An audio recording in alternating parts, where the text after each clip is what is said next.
وبالوالدین احسانا، والدین کے ساتھ حسن سلوک کرنا ہے۔ اللہ رب العالمین نے قرآن مجید کے اندر کئی ایک مقامات پر اپنی عبادت کا حکم دینے کے بعد والدین کے ساتھ حسن سلوک کا حکم دیا۔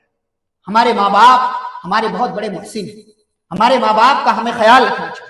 اللہ نے فرمایا دونوں میں سے کوئی ایک یا دونوں بڑھاپے کی عمر کو پہنچ جائیں فلا تقل لهما اف، ان کو اف بھی نہیں کہنا، ولا تنہرهما، ان کو ڈانٹنا نہیں، وقل لهما قولا کریما، ان سے بڑی محبت سے، پیار سے، نرمی کے انداز میں بات کرنا ہے۔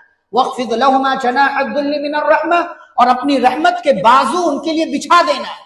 ماں باپ اس عمر میں پہنچ جانے کے بعد کچھ بولے تو چپ ہو جائیے، ڈانٹے سن لیجئے، کچھ آپ کو ایسا بولے جو آپ کے مزاج کے مطابق نہیں ہے، برداشت کر لیجئے، اف مت کیجئے، ڈانٹیے نہیں، جھڑکیے نہیں۔ یہ عمر کا تقاضا ہے کہ اس عمر میں پہنچ کر چڑچڑاپن آ جاتا ہے۔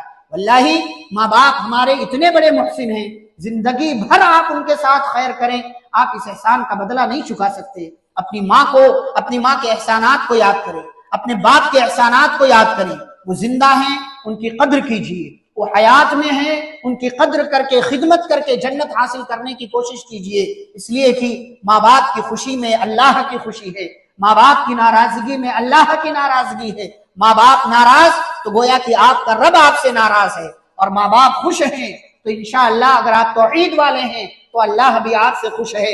اللہ نے کہا وَقُلْ رَبِّ ارْحَمْهُمَا كَمَا رَبَّيَانِي صَغِيرًا، ماں باپ زندہ ہیں تب بھی، ماں باپ کا انتقال ہو چکا ہے تب بھی آپ اپنے ماں باپ کے لیے دعا کریں کہ اے میرے رب ان دونوں پر ایسے ہی رحم فرما، اپنی رحمتوں کی بارش فرما، اپنا رحم و کرم ان پر ایسے ہی نازل فرما جیسے بچپن میں انہوں نے مجھے پالا تھا، میری پرورش کی تھی، میرے لیے ایک ایک چیز کا انتظام کیا تھا، میری ضدیں برداشت کی تھی، میرے تمام تر مطالبات کو پورا کیا تھا، میری ایک ایک چیز کو لا کر کے میرے سامنے رکھ دیا تھا۔ ایسے ہی آپ اپنے ماں باپ کے لیے بن جائیے، ماں باپ کی باتوں کا برا نہ مانیے، ماں باپ کی باتوں کو اپنے دل سے نہ لگائیے، زندہ ہیں قدر کیجئے، اور اگر انتقال ہو گیا ہے ان کا سب سے بڑا حق آپ کے اوپر یہ ہے کہ آپ ان کے لیے دعائے خیر کریں، ان کے لیے دعائے خیر۔ آج دیکھیں یہیں کتنے لوگ ہوں گے جن کے ماں باپ کا انتقال ہو چکا ہے، لیکن آخری بار آپ نے کب دعا کیا تھا اپنے ماں باپ کی؟ کب آخری بار آپ نے دعا کیا؟ یہ بہت افسوس کی بات ہے۔ ہمیں دعائیں کرتے رہنا چاہیے، مستقل دعائیں کرنا چاہیے اللہ رب العالمین سے اپنے ماں باپ۔ یہ ماں باپ کا سب سے بڑا حق ہے کہ ہم اللہ رب العالمین سے ان کے لیے، ان کے مقام کی بلندی کے لیے دعائیں کرتے رہیں۔ افسوس ہے ایسی اولاد پر جو اپنے ماں باپ کے لیے دعائیں نہیں کرتی۔